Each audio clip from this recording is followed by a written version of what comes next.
how the DNA is replicating, or how DNA is making its own copies. So three models for DNA replications have been proposed. Okay. So what are these three models? First model is called the semi-conservative type. Second model is called conservative type of replication. Another is the dispersive. The semi-conservative, conservative, and dispersive. So these are the three models of data replication that people had proposed at that time. Okay. And we'll now later see in this discussion which of these three models is actually seen in nature. Okay. Or is actually proven to be the correct model for DNA replication. So let's understand each of these replication models individually. So I will read each of these definitions. Okay. So first is the semi-conservative replication. So what happens in this replication is that each strand of the original DNA molecule, it serves as a template for the synthesis of new complementary strand. So as a result, each new DNA molecule contains one original strand and one newly synthesized strand. Okay. So there is the parent DNA molecule. Okay. And we know in a DNA molecule, there are two strands. So each of these parental DNA strands will act as a template for the synthesis of the new complementary strand. So as a result, we will get now two DNA molecules, and each DNA molecule will have one copy of parental strand and one copy of newly synthesized strand. Okay. So it will become clear from this particular image. So here, the left side is showing, sorry, not this one, this. For the middle one, the middle image is showing the semi-conservative type of replication. So here, these two gray strands, these are the parental strands, let's call it as P. Okay. And when DNA is replicating, what we are getting as a result, two DNA strands. From one DNA molecule, we are getting two DNA molecule, and each new DNA molecule, we see one parental DNA strand, and another is the newly synthesized complementary strand, the blue one. Okay. In the similarly, there will be one newly synthesized complementary strand, and another is the parental strand. So this model of DNA replication is called semi-conservative. Now, another model has been proposed that is called conservative replication. So here, what happens? The two original strands or the parental strands of the DNA molecule, it serves as templates for the synthesis of new strands. Okay.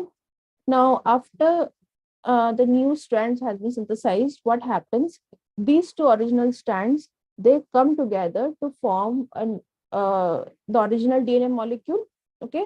And the newly synthesized strands, they come together to form a new DNA molecule.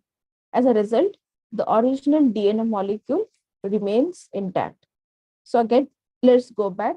So this image, which I've labeled as 2, is showing the conservative model for DNA replication. So these two are the parental DNA strands, okay, or the original DNA molecule. So after DNA replication, we'll get two DNA molecule, correct? A copy, another copy will be generated. But here what happens is that the original DNA strands, after replication, they have come together. Okay. So this is the original one. They have come together and made the identical strand which was there at this stage. Whereas the newly synthesized complementary strands, which I labeled as NN or the blue color, now they have come together to form that new DNA molecule. So this is the conservative model for DNA replication. So in conservative model, the original DNA molecule, it remains intact. But in the semi-conservative, what we are saying that one copy of the original strand, it combines with one copy of the newly synthesized DNA strand. Okay, so this is semi-conservative, this is conservative. Now there is a third model, which is called dispersive replication. So here what happens, the original DNA molecule, it gets broken into fragments, all right? And then each fragment, it serves as template for the synthesis of new complementary strand, all right? So the resulting DNA molecule will contain both original as well as newly synthesized fragments. So here what is happening, this is the original, this is third image. So this is the original DNA molecule or the parental DNA molecule. Now it gets fragmented, okay? Fragmented. So you can see the two new DNA molecules. The gray ones are the original fragmented DNA molecule. And each fragmented DNA molecule is serving as a template. So if this is the original parental one, and this parental DNA fragment will act as a template to which a complementary fragment, okay, will be synthesized. And this will be like this, okay. And similarly, a checker box kind of a pattern one can see, and this is called dispersive model of DNA replication.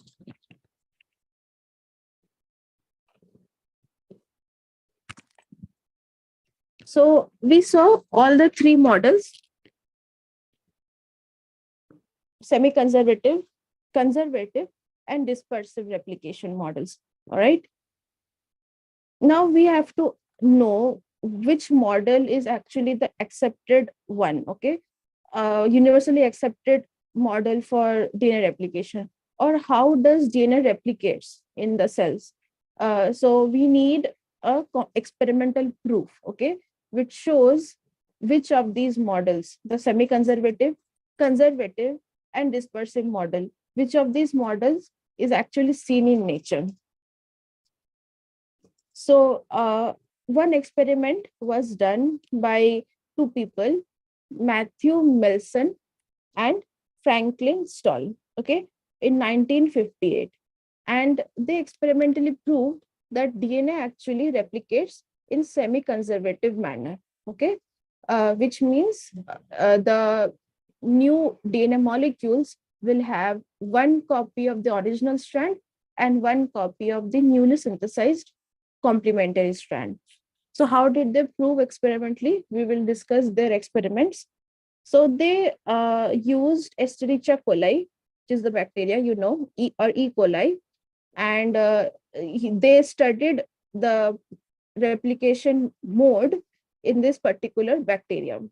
And then later on, performed the same experiment in plant cells as well as in human cells. So first, they took E. coli and grew them in a nutrient media which contained ammonium chloride. Right. So what's so special about this ammonium chloride? This ammonium chloride contained N15 isotope of nitrogen.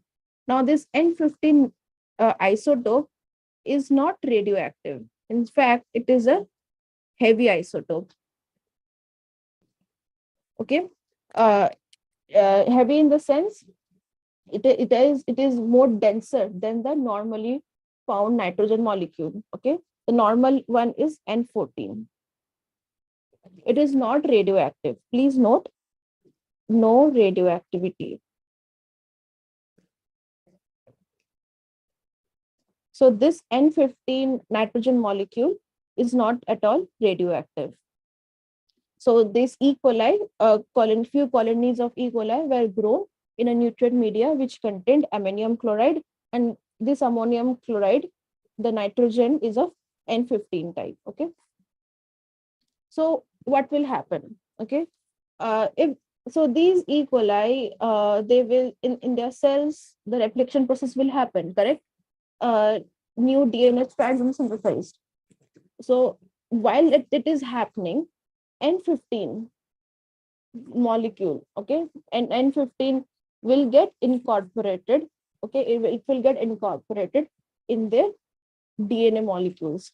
So we know in a nucleotide, there are nitrogenous base, sugar, and phosphate group. A nitrogenous base consists mainly of nitrogen groups. Now, in all these E. coli cells, within these E. coli cells, N15 will be there in their nitrogenous bases, because of which the DNA molecule will be heavy. Okay, it will be more denser than the normal one. And not only N15 will get incorporated in the nitrogenous bases, but it will also get incorporated in various nitrogen containing compounds. Okay, which are normally produced inside the cell.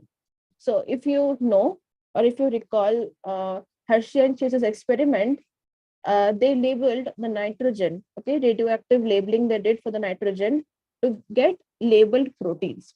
So from that experiment, as well as we know the structure of the amino acid, where amino group is there. So all the proteins in the cell, in the E. coli cell, will also get labeled by this N15 isotope. But we are not worried about that here. Okay, we are only concerned with the labeling of the newly synthesized DNA molecules, okay, with this N15 isotope. Okay, and so I'm labeling the N15 DNA molecule with red. Okay, this is the heavy DNA molecule. It will have a higher density because of the presence of the heavy nitrogen isotope.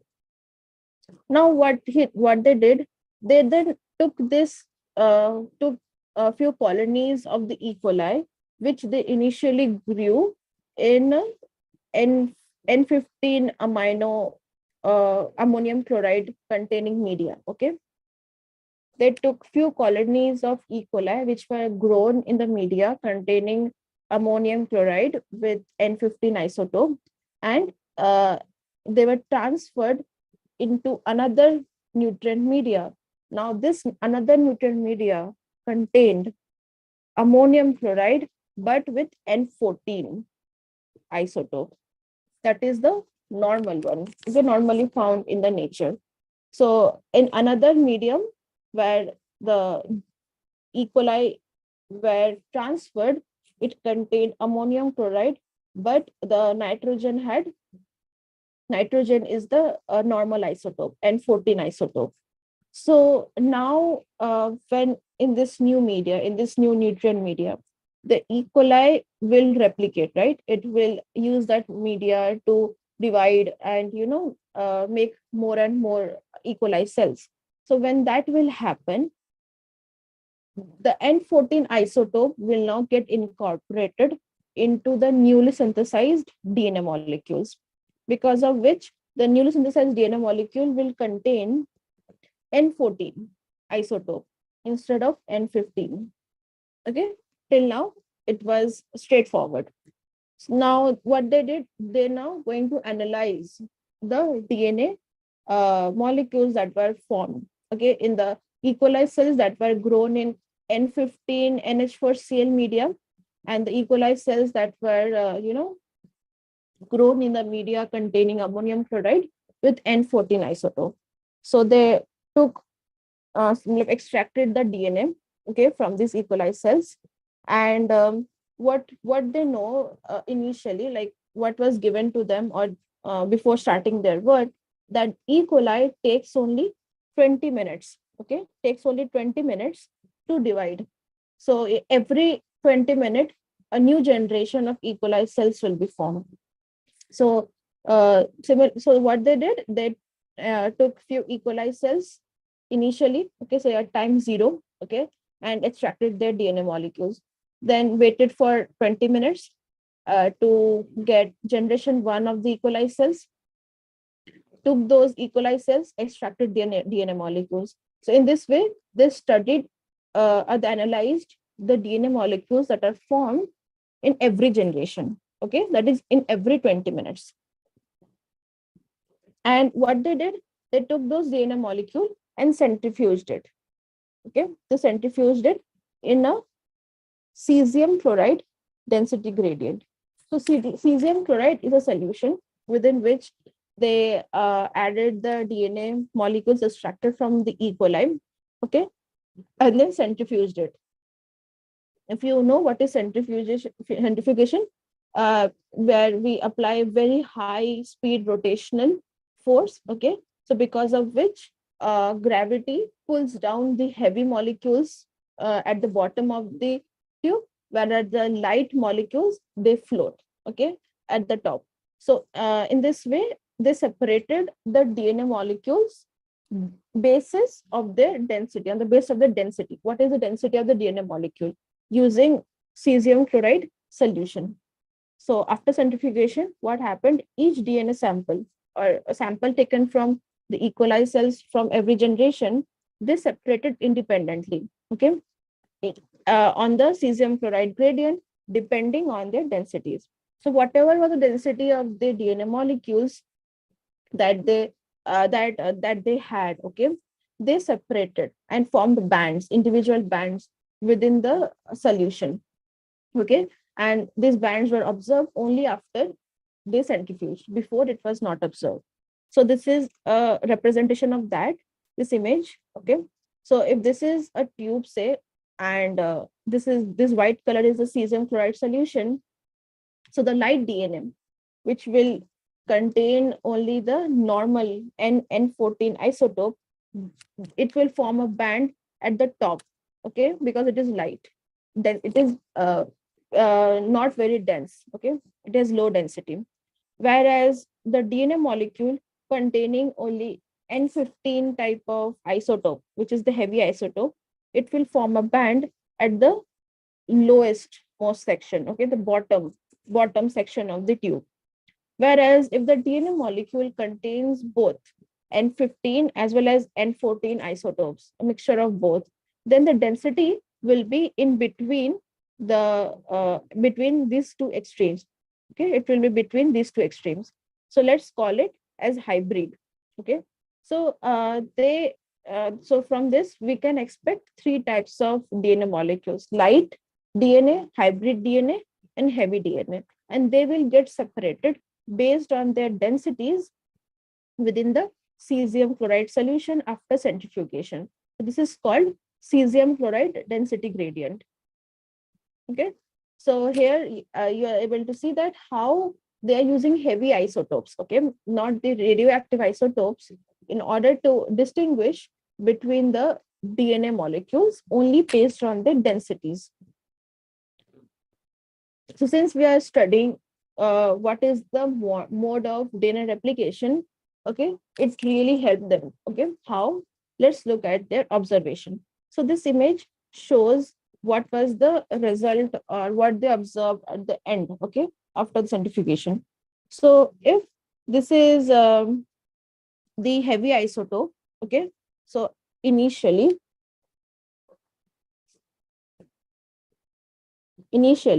when E. coli was grown in the media containing N15 isotope, okay, at that time, all the DNA molecule of the E. coli contained only N15 isotope.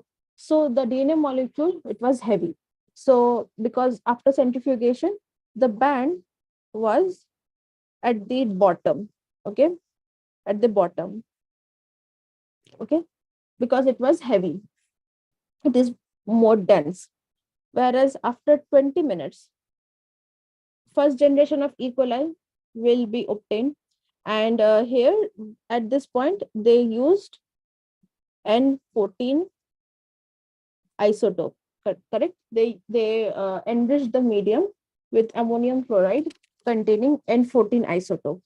So after 20 minutes, when they analyzed the DNA samples from these E. coli cells, they saw that a band was obtained, but it was towards the up, towards this side, okay, uh, top of the, it was above the this red color band, which means it is showing a hybrid DNA, means a mixture of both N14 and N15 is present, okay.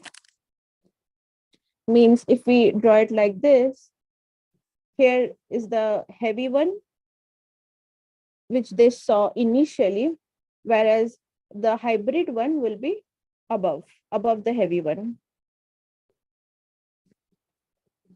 Okay. And then just again analyze the DNA sample after next 20 minutes or 40 minutes, taking this is T0, this is T20, and this is T40, T is equal to 40.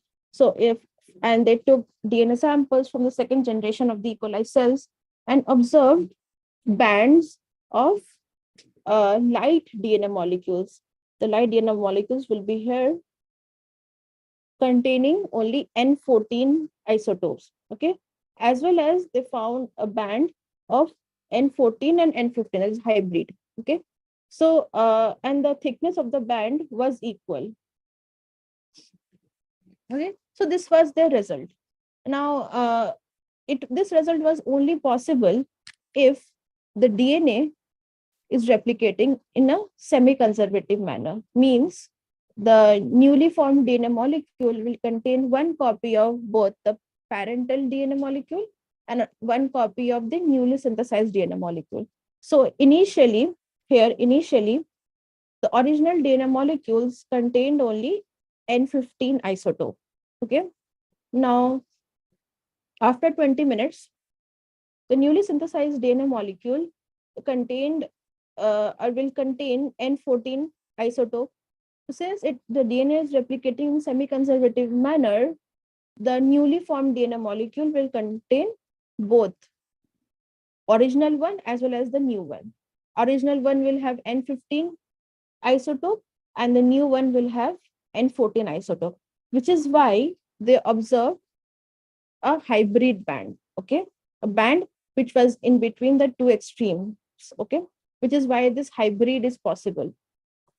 Whereas after 40 minutes, okay, this for the second generation, each of these, say this green strand, okay, is the N14 one, and the red strand here is the N15 one. Now, each of these strands in both this DNA molecule is acting as a template strand, okay, or acting as a parent. It is the parent strand to which a complementary strand will be synthesized.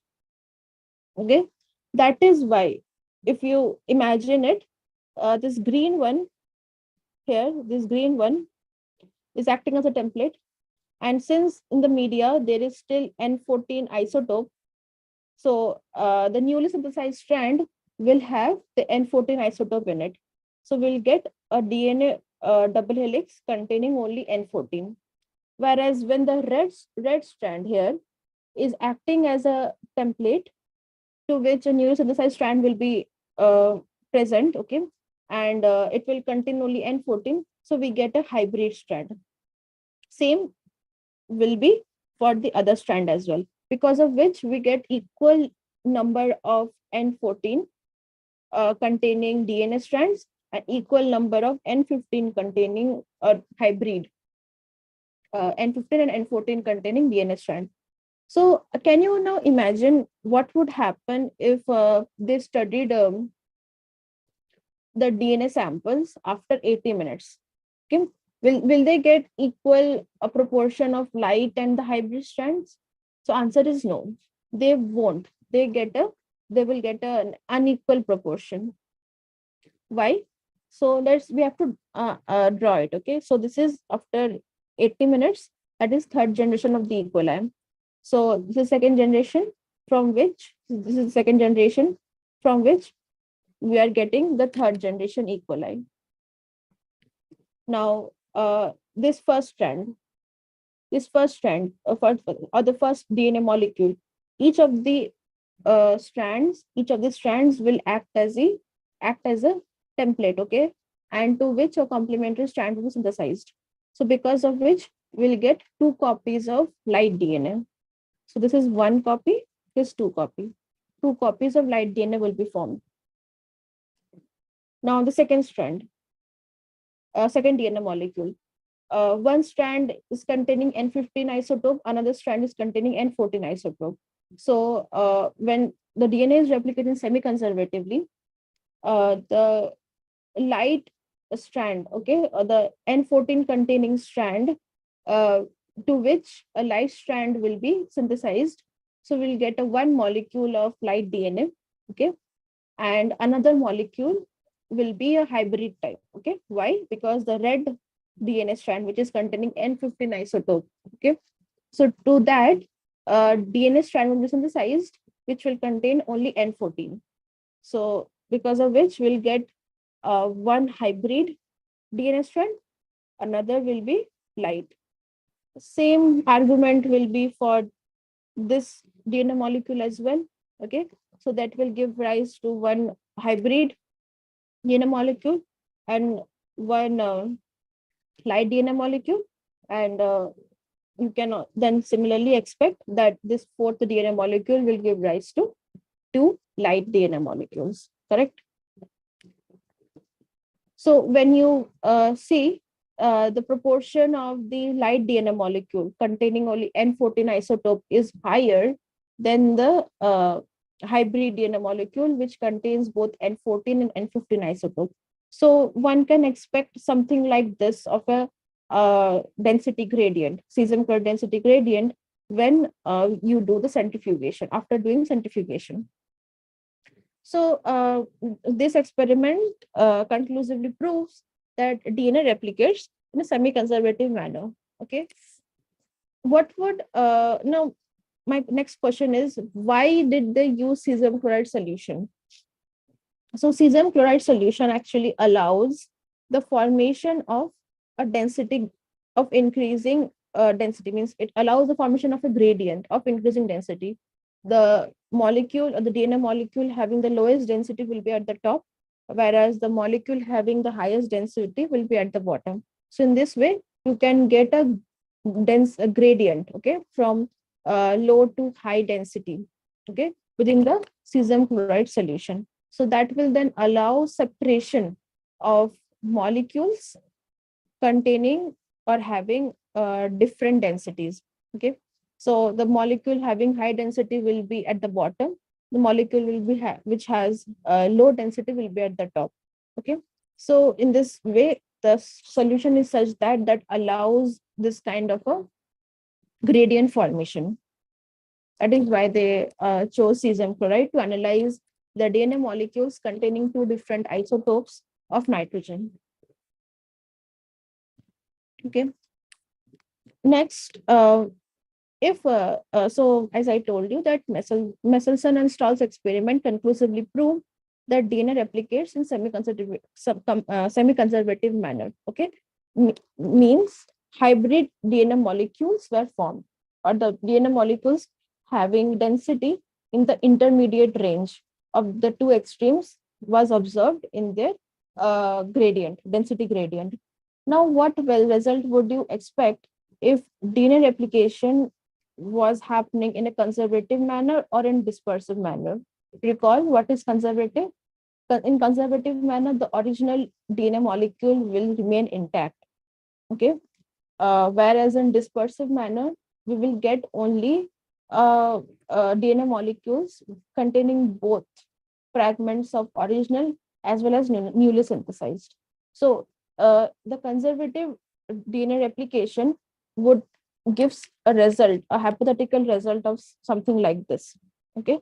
So initially, when E. coli was grown in media containing N15 isotope, all the DNA molecule will be heavy, right? Will contain only N15 isotope. Now, after 20 minutes in media containing N14 isotope, what would happen? We won't see any hybrid DNA molecules. Means we won't see any band corresponding to DNA molecules containing both N14 and N15. Rather, we will see one band for DNA molecule containing N14 isotope and one band for the DNA molecule containing N15 isotope. Same result we will see after 40 minutes as well. Only difference would be that the thickness of the band will increase. Okay. We won't see any hybrid DNA molecule. Okay. Whereas if the replication where say dispersive in nature. Okay, means the original DNA strands get fragmented, and that each fragment is acting as a template for synthesis of the new fragment of DNA molecule, new fragment of DNA. So in that case, initially, yes, we will get all the DNA molecules containing only N15 isotope, that is, they will be heavy in nature. Now, after 20 minutes, we will see hybrids, right? Hybrids that contains both N15 and N14. After 40 minutes, also, we will see only hybrids. Only difference is the thickness of the band will increase after 40 minutes. The same will be for 80 minutes as well. Means in dispersive, the original DNA molecule is lost. Okay, as well as we don't see a band for only the newly synthesized DNA molecule. Means we don't see a green color band. Only we are seeing in subsequent generation bands for the hybrid DNA molecule. So since none of these cases arise, like the result that Messelson and Stahl saw, it is not what one would expect for the conservative and dispersive. So again, through this argument, I can also say that Messelson and Stahl showed the data replication to be semi-conservative.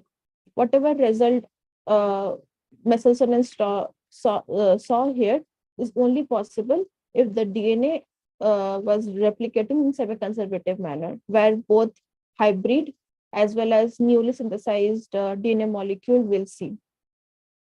Okay, here the original DNA molecule is lost. Okay, after 3, 4, 5 generation, we can see only hybrids or newly synthesized DNA molecules, green या फिर brown bands.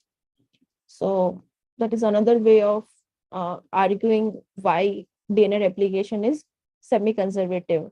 Okay. Now let's talk about the mechanism. How does DNA replicates, or what things are necessary for DNA to replicate inside the cell? We will understand it through few points.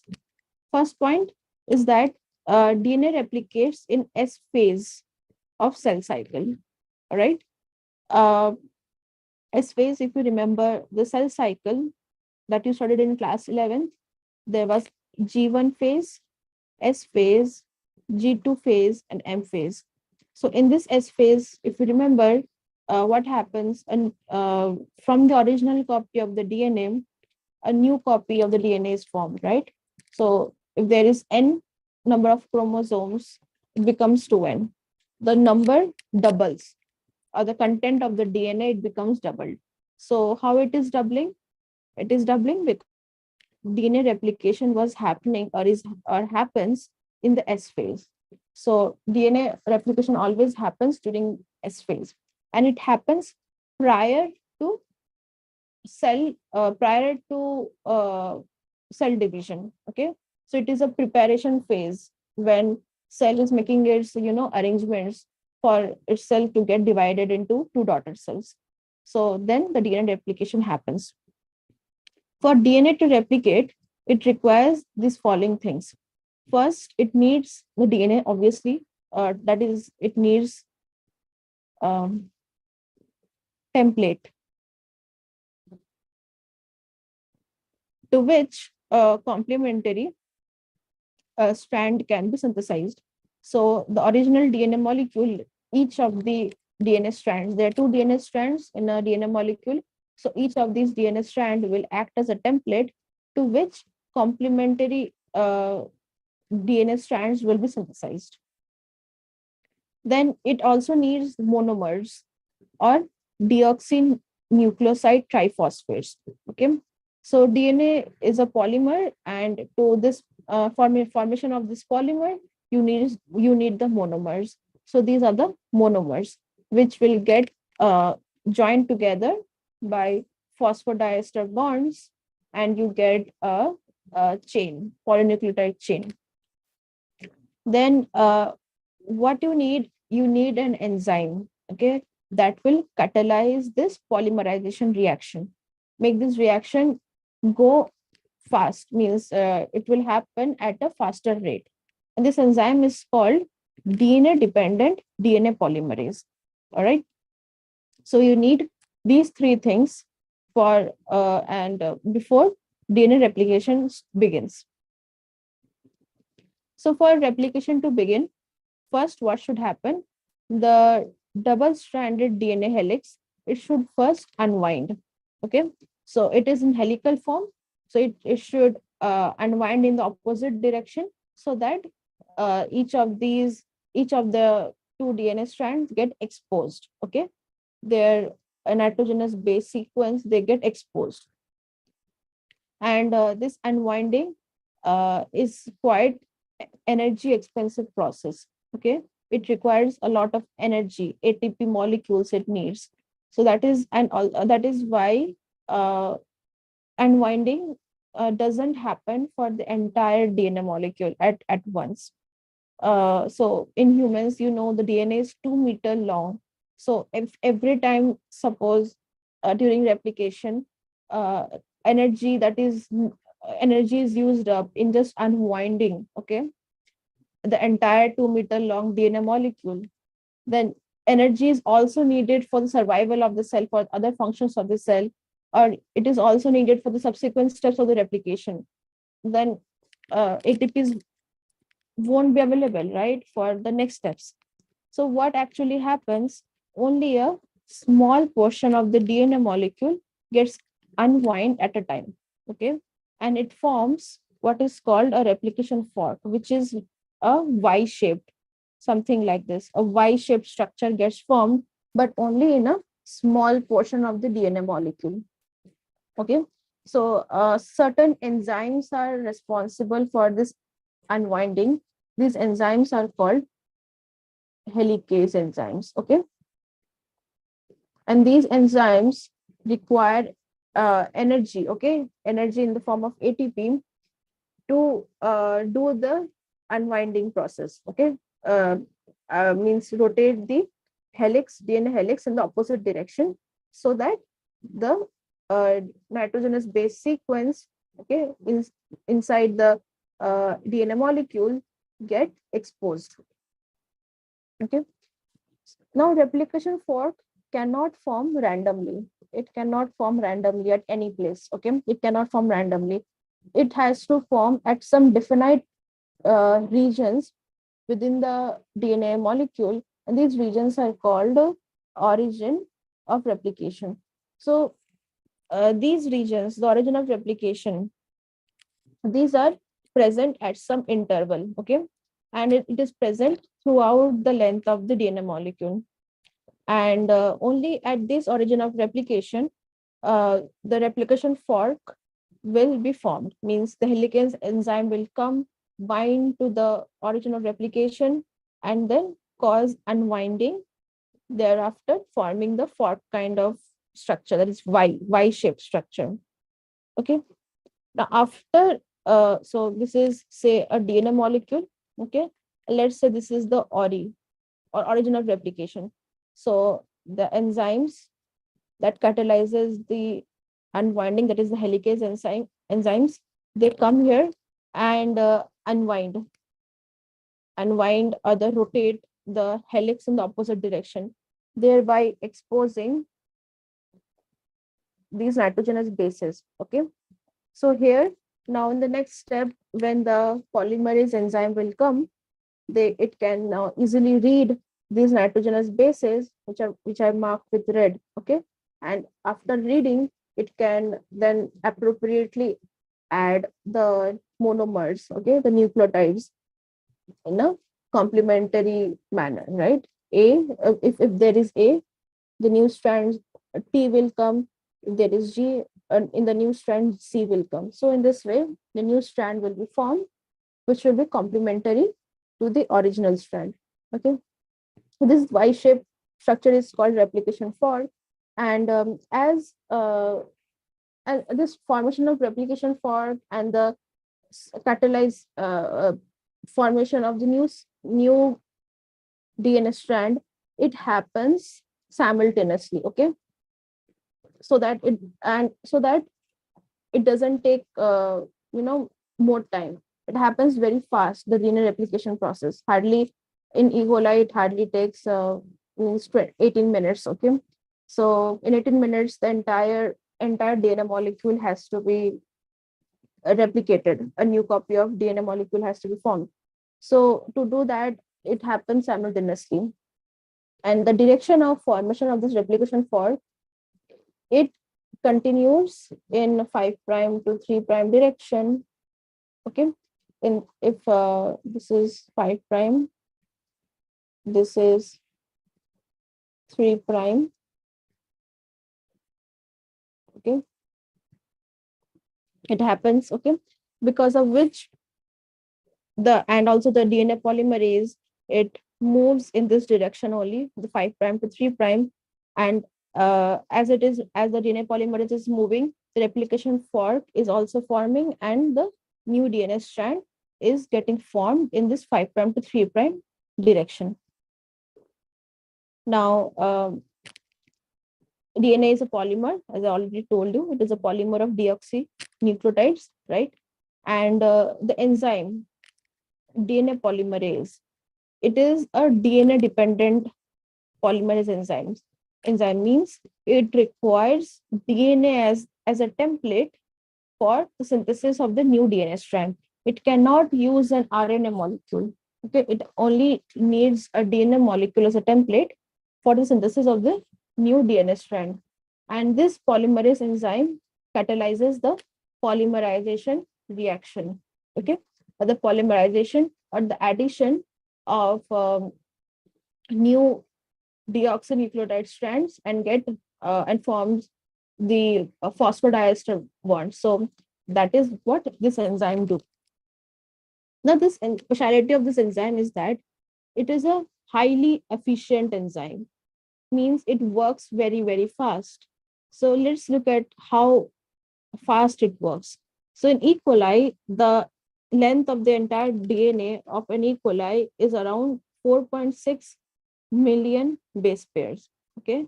And from Michelson and Stahl experiment, we know that E. coli divides within 20 minutes. So in every 20 minutes, a new generation of E. coli is formed. Whereas within this 20 minutes, 18 minutes is only for the replication process, replication of the DNA. Okay. 18 minutes is used to replicate the entire length of the DNA. So if you see, it takes, so this enzyme, DNA polymerase enzyme, or DNA dependent DNA polymerase enzyme, it works at such a fast rate that it can add 2000 base pairs, okay, per second to the new to the synthesizing strand of the polynucleotide chain, which is the average rate of the polymerization that the DNA polymerase shows inside E. coli. So that is how fast this enzyme should work, okay, in order to replicate the entire length, which is a million base pair long. So you can imagine in humans, which contains billion, right? 6.6 into 19 billion base pairs. So here, in human cells, there are also polymerase enzymes. And now these polymerase enzymes also have to work very fast. So human cell, say from skin tissue, it can take 3 to 4 days, okay, to replicate and all. So accordingly, there will be a particular rate of polymerization associated to the DNA polymerase enzyme. So the point is, these enzymes have to work very fast. They have to be very efficient in nature. Now, it's fine that it is fast, but it also has to make sure the accuracy, means it cannot add a new nucleotide at a place where it was not supposed to be added. Okay. It cannot make any mistakes, because if it makes any mistake, then mutation will happen. Okay. The newly synthesized strand will have the sequence which is not complementary to the original sequence. And when this new strand gets propagated into the next cell, it will then manifest itself in form of a disease, maybe. If it can manifest itself in form of a new phenotype. If a plant should supposed to have green leaves, say, because of this mutation, it starts to have yellow leaves. So what I'm trying to say that the polymerase enzyme should have to make sure that there is no mutation, means it should accurately copy the DNA sequence in the template into the newly synthesized DNA strand. Okay. And the monomers, as I told, are the deoxynucleoside triphosphates. Now, these triphosphates have two roles. First, obviously, to act as monomers, which is deoxynucleoside monophosphate or the nucleotide. These nucleotides get added at the 3' OH end, okay, by the DNA polymerase enzyme, okay. And in this way, chain of polynucleotide chain of polynucleotide means many nucleotides get formed, right? And the bond, a phosphodiester bond is formed between the 3' OH group and the 5' phosphate group, which you remember from the first class. So that bond is made by the DNA polymerase, and at the 3' end, these nucleotides gets added. So the formation of this phosphodiester bond, it actually requires a lot of energy. So from where this energy will come? So these monomers, deoxynucleoside triphosphates, they have another role. What is that another role? Their role is to provide energy. So monophosphate form of this compound gets added, right? So two other phosphate groups, they are additional. What happens to them? They actually get the other two phosphate bonds get broken. So the breaking of those two additional phosphate bonds releases a lot of energy, and that energy is sufficient for catalyzing the formation of the phosphodiester bond within the newly synthesizing nucleotide chain. So this deoxynucleoside triphosphate, it actually provides energy in the same way ATP does. Okay, because of the breaking of the phosphate bonds. So here phosphate bonds are getting broken.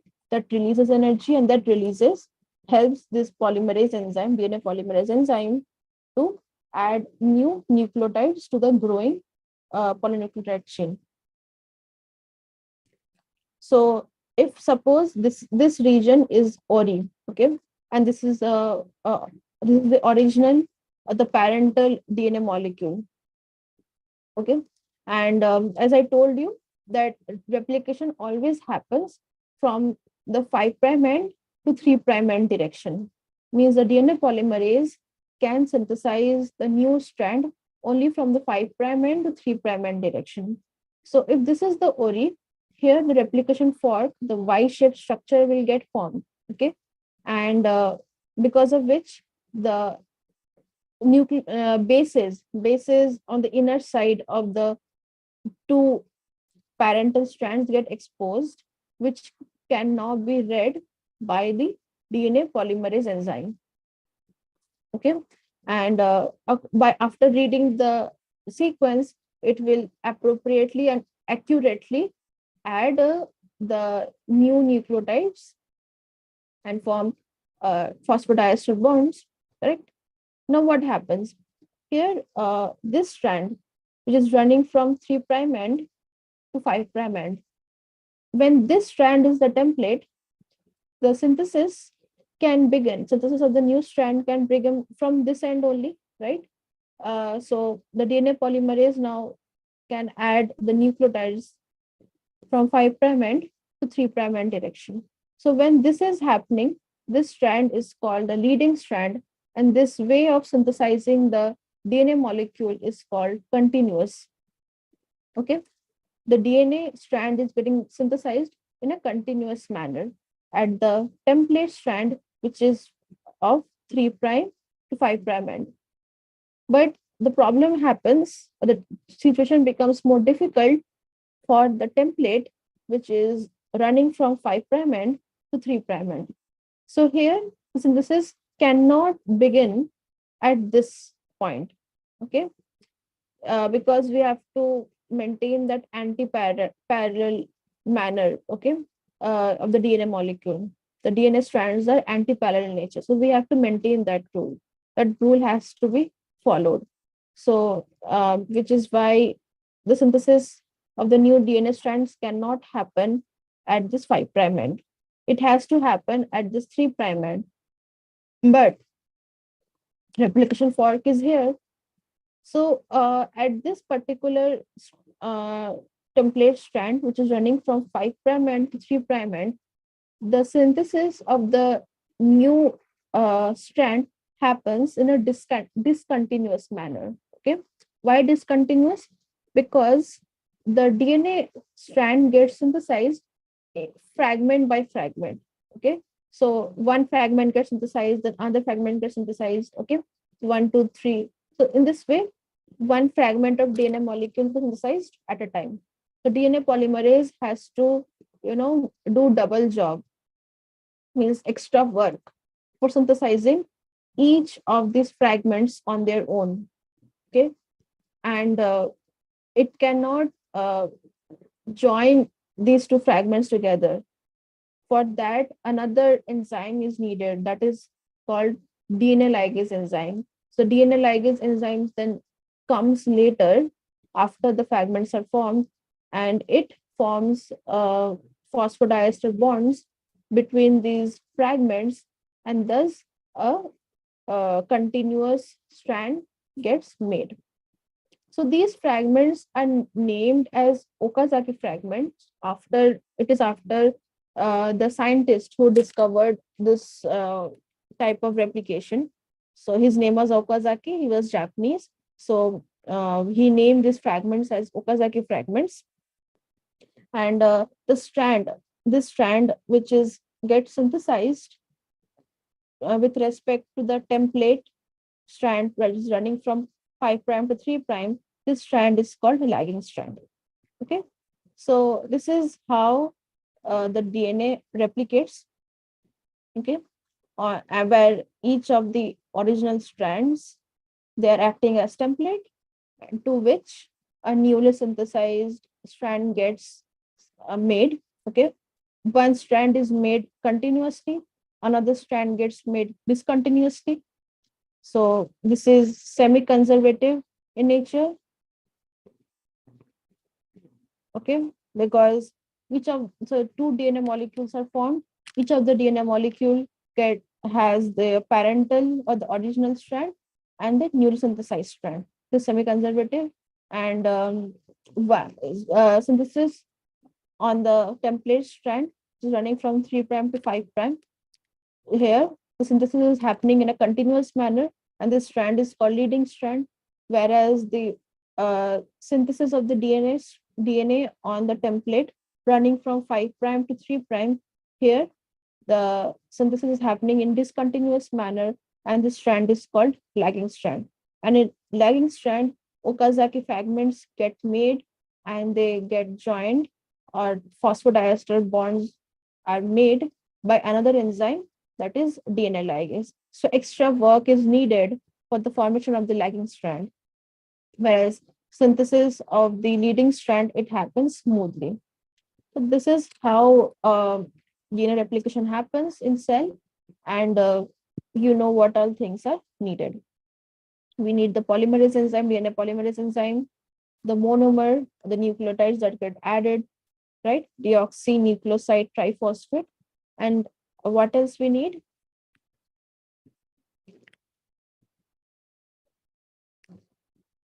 We need template.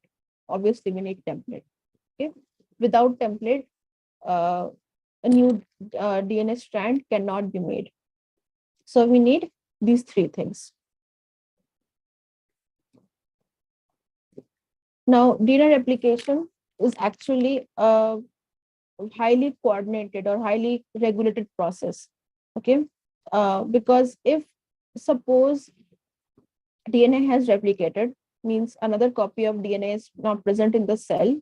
Now this cell is now have gone to the mitosis phase of the cell cycle, where it is fated to divide and make two daughter cells. If suppose that doesn't happen, okay, then what will happen is that one cell will be there where there will be, say, one copy of DNA and another copy of DNA.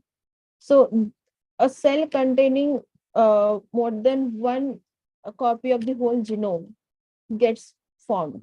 And this type of abnormality is called polyploidy, which we saw in the last chapter, right?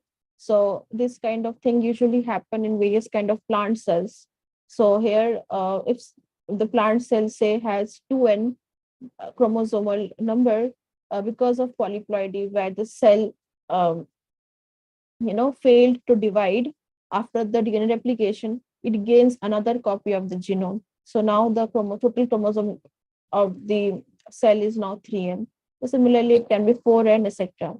So you can now understand how, and if, say, it happens in the humans, then it will be very, very fatal.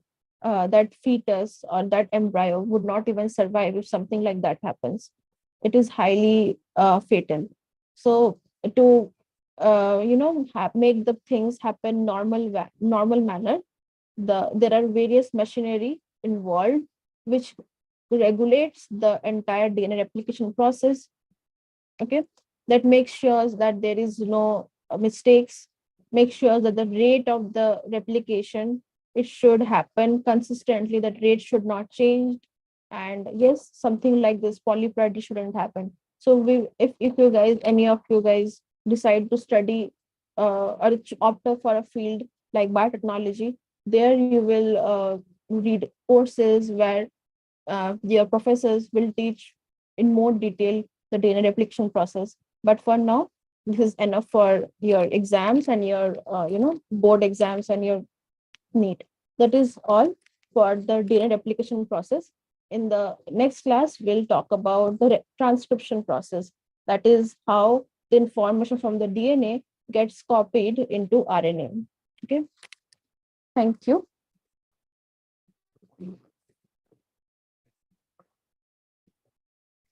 If you guys have any questions, please share with us. Okay, thank you.